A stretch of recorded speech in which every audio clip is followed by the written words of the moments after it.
नमस्कार दोस्तों, आप सबों का स्वागत है आप लोगों का अपना चैनल शिविता स्टडी सेंटर में।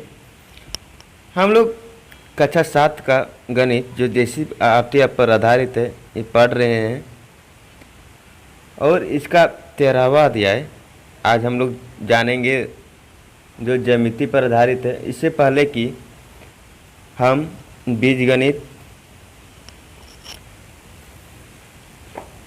अंकगणित और व्यावसायिक गणित बता चुके हैं, जो कि आपको प्ले लिस्ट में दिया हुआ है, वहाँ से आप जाके देख सकते हैं। आज ज्यामिति के अंतर्गत 13वां अध्याय रेखा एवं कोण, उसके बाद त्रिभुज एवं उसके गुण, 15वां अध्याय त्रिभुजों की सर्वांग समता, उसके बाद 16वां अध्याय सममिति और 17वां अध्याय प्रायोगिक ज्यामिति और 18वां अध्याय ठोस आकारों का चित्रण। ये हमारा ज्यामिति के अंतर्गत है। तो ज्यामिति के अंतर्गत हम तो शुरुआत करेंगे आज 13वां अध्याय से, रेखा एवं कोण। इसका बेसिक कंसेप्ट देखेंगे। देखिए, इस अध्याय को, इसकी प्रश्नावली को शुरू करने से पहले कुछ तथ्यों को जानेंगे और उसके बाद हम शुरुआत करेंगे। देखिए, रेखा जानने से पहले हम बिंदु की चर्चा करेंगे। बिंदु, ये बिंदु क्या होती है? देखिए, इसका कोई परिभाषा उचित तो नहीं है। जिस प्रकार, देखिए, एक ऐसा वृत्त है जिसका त्रिज्या शून्य हो, कहने का मतलब यही तो बिंदु है। एक चौक से कर दें तो वही तो बिंदु है। इसके और परिभाषा के तौर पर ऐसे तो हम लोग कहते हैं जिसका आकार, मोटाई ना हो उसे हम बिंदु कहते हैं। देखिए, यहाँ तक आप लोगों को समझ में आ गया होगा। उसके बाद रेखा। देखिए, रेखा होती क्या है? एक से अधिक बिंदुओं से मिलकर बना ये क्या होता है? रेखा होता है। लेकिन ध्यान दें कि अगर दोनों तरफ एरो रहे तब हम कहेंगे कि रेखा है। अगर एक ही और रहेगा तो उसको हम किरण कहेंगे। अब देखिए, ये कोई रेखा है, इसका दो बिंदु ले लेते हैं ए और बी, तो ये क्या है? रेखा है। रेखा का एक खंड ए बी है जिसको हम क्या कहेंगे? रेखाखंड। ए बी को हम क्या बोलेंगे? रेखाखंड बोलेंगे। तो यहाँ तक आप लोगों को समझ में आ गया होगा रेखा के बारे में।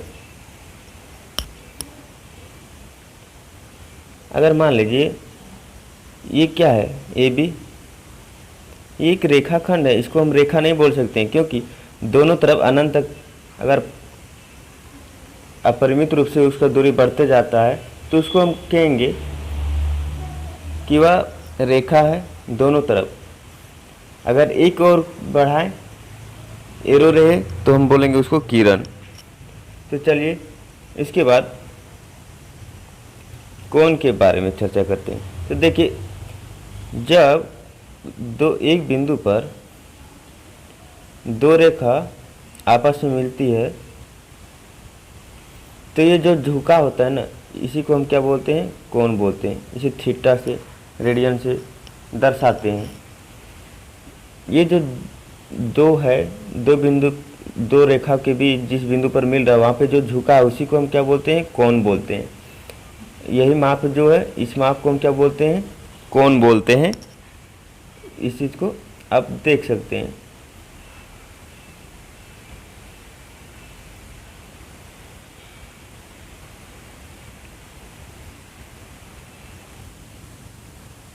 अब हम कोणों को प्रकार देखेंगे कि कौन कौन सा कोण है। तो पहले हम लिख लेते हैं, उसके बाद हम समझा देंगे। न्यून कोण,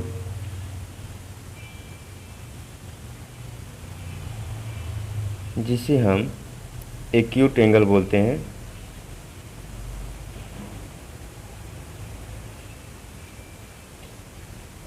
देखिए न्यून कोण कहने का मतलब है वैसा कोण जो 0 डिग्री से अधिक और 90 डिग्री से कम हो उसे न्यून कोण कहते हैं। कहने का मतलब है कि यहाँ अगर दिया हुआ है दो रेखाओं के बीच का जो कोण है वो थीटा मानते हैं, तो थीटा का मान जो होना चाहिए वो क्या होना चाहिए, 0 डिग्री से अधिक होना चाहिए और 90 डिग्री से कम होना चाहिए। तो कहेंगे कि यह थीटा जो हमारा है न्यून कोण है। एक चीज़ और बताइए कि अगर ये रेखा है तो एक बिंदु पर इसी रेखा पर और एक रेखा को हम पास कराते हैं तो यहाँ पे कितना डिग्री का कोण बना रहा है, 0 डिग्री का। तब कहेंगे कि 0 डिग्री का कोण बना रहा है। तो चलिए न्यून कोण देख लिए। उसके बाद न्यून कोण के बाद आता है आपका दूसरा समकोण। समकोण कहने का मतलब है जिसको हम राइट एंगल बोलते हैं।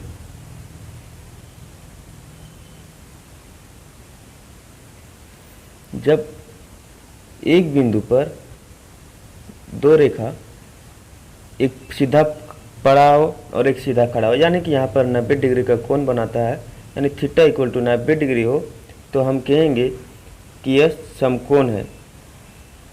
तो कहने का मतलब है थीटा का जो मान होना चाहिए यहाँ पे 90 डिग्री होना चाहिए, कोण का जो वैल्यू होना चाहिए वो 90 डिग्री का होना चाहिए समकोण, तब हम कहेंगे कि वह समकोण है। उसके बाद तीसरा हम देखेंगे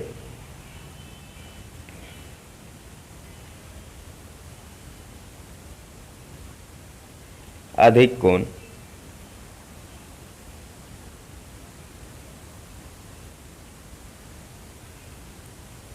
जिसे हम अंग्रेजी में ऑब्ट्यूस एंगल बोलते हैं। ऑब्ट्यूस एंगल, ऑब्ट्यूस एंगल होता क्या है,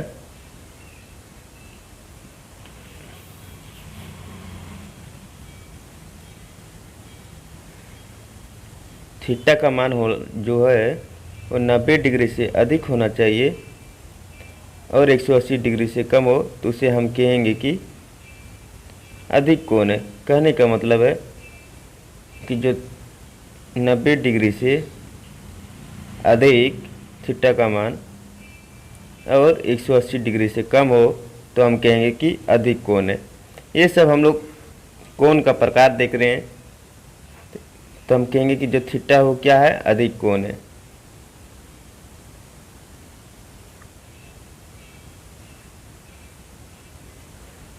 उसके बाद चौथा जो है हम देखेंगे अधिक कोण के बाद सरल कोण, जिसको हम ऋजु कोण भी बोलते हैं,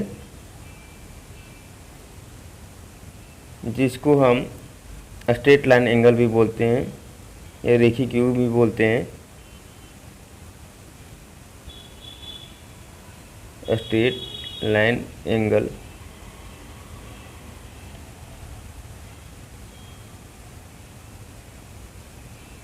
स्ट्रेट, देखिए इसका मतलब क्या है कि एक बिंदु से एक किरण इधर जा रही है एक इधर जा रहा है, तो यहाँ पे जो कोण बन रहा है इसको हम क्या बोलेंगे, 180 डिग्री का बनाएगा। कितना का बनाएगा यहाँ पे, 180 डिग्री का। देखिए इसी रेखा पर अगर और एक रेखा जाएगा तो 0 डिग्री का बनेगा, लेकिन अगर पूरा यहाँ से यहाँ का बीच का जो है आधा वक्र बनाता है तो हम कहेंगे कि ये 180 डिग्री का कोण बनाएगा। आखिर इसको हम क्या बोलेंगे, सरल कोण या सरल रेखीय कोण या तो रेखीय क्यू भी कहते हैं। उसके बाद इतना जो हम लोग जान गए, इसके बाद है पांचवा है बृहत कोण। बृहत कोण कहने का मतलब है कि वैसा कोण जो थीटा का मान क्या होना चाहिए, 180 डिग्री।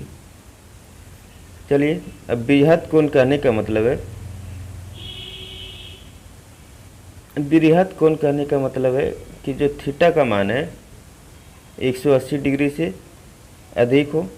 कहने का मतलब देखिए बृहत मतलब बड़ा, बृहत मतलब बड़ा होता है, ये बड़ा कोण है, तो इसको हम क्या बोलेंगे कि थीटा का मान 180 डिग्री से क्या होना चाहिए, 180 डिग्री से अधिक होना चाहिए और 360 डिग्री से कम होना चाहिए तो कहेंगे विवृत कोण है।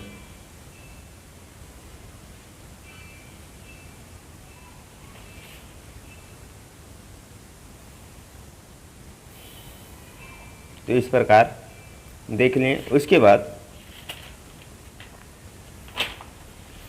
देखेंगे अगर पूरक कोण, जिसे हम कंप्लीमेंट्री एंगल भी बोलते हैं, तो कंप्लीमेंट्री एंगल किसे कहते हैं? कंप्लीमेंट्री एंगल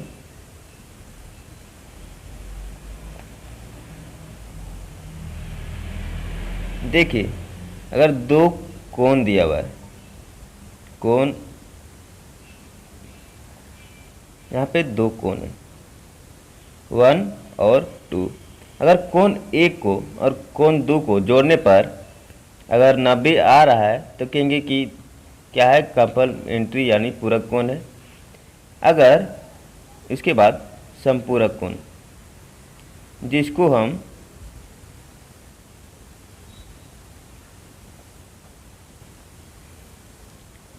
सप्लीमेंट्री एंगल भी कहते हैं,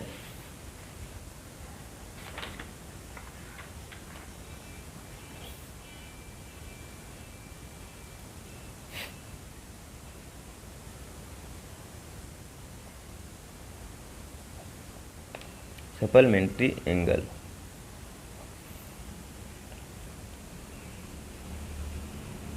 जब दो कोणों का योग अगर 180 डिग्री हो जाए, कहने का मतलब है कि दो कोण दिया हुआ है इस प्रकार, 1 है और ये 2 है, ये दोनों को जोड़ने पर कितना आना चाहिए? 180 डिग्री, तो कहेंगे कि यह समपूरक कोण है। ये दोनों में कंफ्यूजन रहता है, इस चीज़ को ध्यान देंगे। पूरक कहने का मतलब है कि दो कोणों का योग 90 डिग्री, संपूरक कहने का मतलब है कि दो कोणों का योग 180 डिग्री होना चाहिए। अब देखिए, समपूरक को ऋजुपूरक भी कहते हैं और पूरक कोण को लंबपूरक भी को कहते हैं। तो इस चीज़ को आप लोग ध्यान दीजिएगा, क्योंकि कभी कभी आप लोग या हर बच्चे गलती करते हैं कि सर तो बताए नहीं थे, यहाँ लंबपूरक लिखा हुआ है, यहाँ पे ऋजुपूरक लिखा है। तो चीज़ वही है, बस नाम अलग अलग है। तो इस यहाँ तक हम लोग समझ गए। उसके बाद अब अध्याय का कुछ प्रश्न हम देख लेते हैं, प्रश्नावली 13.1 का। जैसे प्रश्नावली 13.1, निम्नलिखित कोणों में से प्रत्येक का पूरक ज्ञात कीजिए। देखिए, पूरक ज्ञात करना है तो हमको क्या बोला है? पूरक, मान लीजिए इसका पूरक करने का मतलब है कि इसको 45 डिग्री में क्या जोड़ें कि या 90 डिग्री आ जाए। तो चलिए, माना कि इसमें हम x जोड़ते हैं तो 45 प्लस x कितना होना चाहिए? दो कोणों का योग 90 डिग्री। तो x इक्वल टू क्या हो जाएगा? 90 माइनस 45, यानी कि आपका 45 डिग्री का पूरक जो हो जाएगा आपका 45 डिग्री होगा, क्योंकि हम जानते हैं कि दोनों को जोड़ने पर हमको 90 आना चाहिए। तो ऑलरेडी 45 दिया हुआ है, तो 45 को हम 90 में घटा देंगे तो 45 ना ही आएगा। चलिए, उसी प्रकार 25 डिग्री दिया हुआ है, चलिए दूसरा, पहला 25 डिग्री है तो दूसरा को x मान लेते हैं या थीटा मान लीजिए, उससे कोई दिक्कत नहीं है। अगर पहला 25 है तो दूसरा x मान लेते हैं और दोनों को जोड़ने पर हमारा 90 आता है। तो x इक्वल टू क्या हो जाएगा? 90 में हम 25 घटा देंगे तो जो बाकी है सो आ जाएगा। तो कितना हो जाएगा?